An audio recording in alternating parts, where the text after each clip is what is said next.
অকথ্যভাবে যে অত্যাচার হয়েছিল, মানে সেটা কল্পনাহীন। মন্ডারবার পদ্মার উপরে যে আক্রমণ হয়েছিল সেটা সীমাহীন।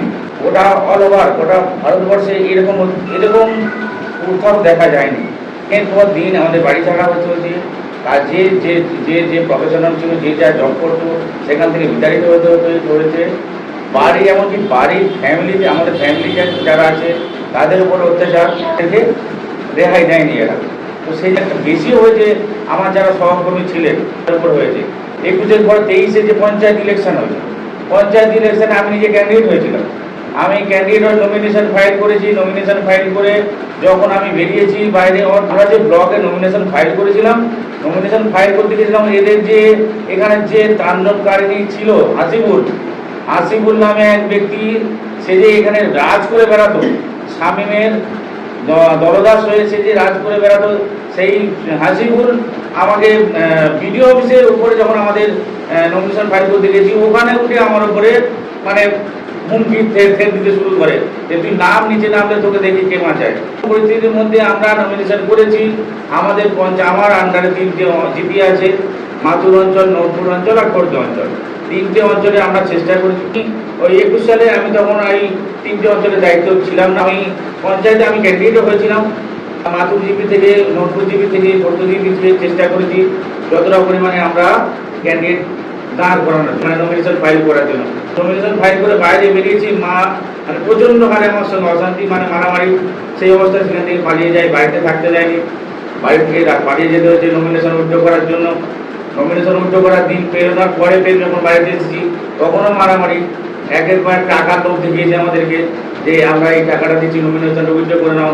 আমরা আসিনি। তারপর আসার পরেও তো অশান্তি শুরু হয়। 21-এর ফল আমাদের খারাপ হয়, আমরা সে জায়গায় আমরা আসতে পারিনি। তখন থেকে আবার সেই 21-এ যেমন অত্যাচার, সেই অত্যাচার আবার আমাদের শুরু হয়। অত্যাচার পেতে পেতে আমরা কিন্তু আমাদের হাল কিন্তু আমরা ছেড়ে দিইনি। আমাদের সংগ্রাম, আমাদের সংগঠন কিন্তু আমরা যথেষ্ট পরিমাণে আমরা কিন্তু এগিয়ে নিয়ে চলেছি। মানুষ আমাদের পিছনে, আমাদের সামনাসামনি মানুষ আমাদের আসতে পারেনি, কিন্তু আমরা সমস্ত মানুষের সহযোগিতা আমরা পেয়েছি। আজকে যে 26-এ যে আমাদের বিধানসভার যে 4 তারিখে যে আমরা যে ফলটা পেয়েছি, এটা কিন্তু জনগণের সমর্থনেই কিন্তু আজকে আমরা এই জয়লাভটা করতে পেরেছি। যে 4 তারিখের আগে পর্যন্ত যে অত্যাচার আমাদের হয়েছিল, মানে ভাবতে পারবো না যে কোনোদিন কোনো রকমভাবে আর আগামী দিনে এরকম অত্যাচার কোথাও না হবে।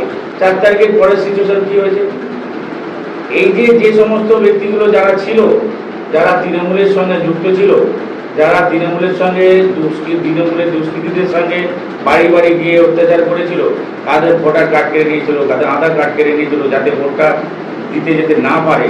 বাইরে থেকে হুমকি যে তুমি আজ ভোটটা দিয়ে আসবে, ভোটটা এমন। এটাও যে আমাদের কলকাতায় এটাও বলেছে যে তুমি কোথায় ভোট দেবে সেটা কিন্তু আমরা দেখতে পাবো। প্রথম যখন পদ্মায় ভোটটা হয় তখন সেদিক থেকে কিন্তু পদ্মার মানুষ কিন্তু, পদ্মাটা ছিল আরো সেন্সিটিভ এলাকা, মানে এদের এতটাই তাণ্ডব ছিল। আমাদের 21 সালে মানুষের ভোটটা হয়েছে, প্রধানমন্ত্রী নরেন্দ্র মোদী যে গেম প্ল্যানটা করেছিলেন, নরেন্দ্র মোদী, অমিত শাহ, এনারা যে কৌশলে ভোটটা করেছিলেন, ওনাদেরকে সাধুবাদ জানাবো আমরা।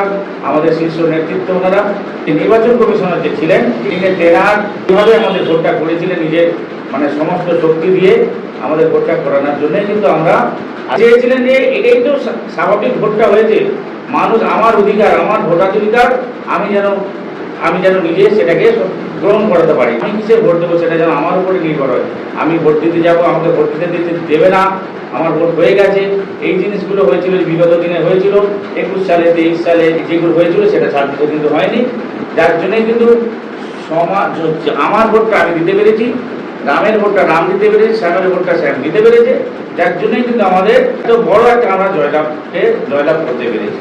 21-এ বিধানসভাতে যে অত্যাচার আমাদের হয়েছিল আমাদের উপর, এই যে আমরা যে সাধুঘাটের এটা ব্রিজ, সাধুঘাটের কোলেতেই একদম ঠিক এই পার্টি অফিসটা ঠিক 5 হাত দূরে আমাদের রাজু মণ্ডল নামে একজন, রাজু সামন্ত নামে একজন আমাদের কার্যকর্তা, তাকে পিটিয়ে মেরে দিয়েছিল শুধু 21 সালের ভোট পরবর্তী হিংসায়। আমি প্রসেনজিৎ পাত্র, বিধানসভার 1 নম্বর মণ্ডল সভাপতি।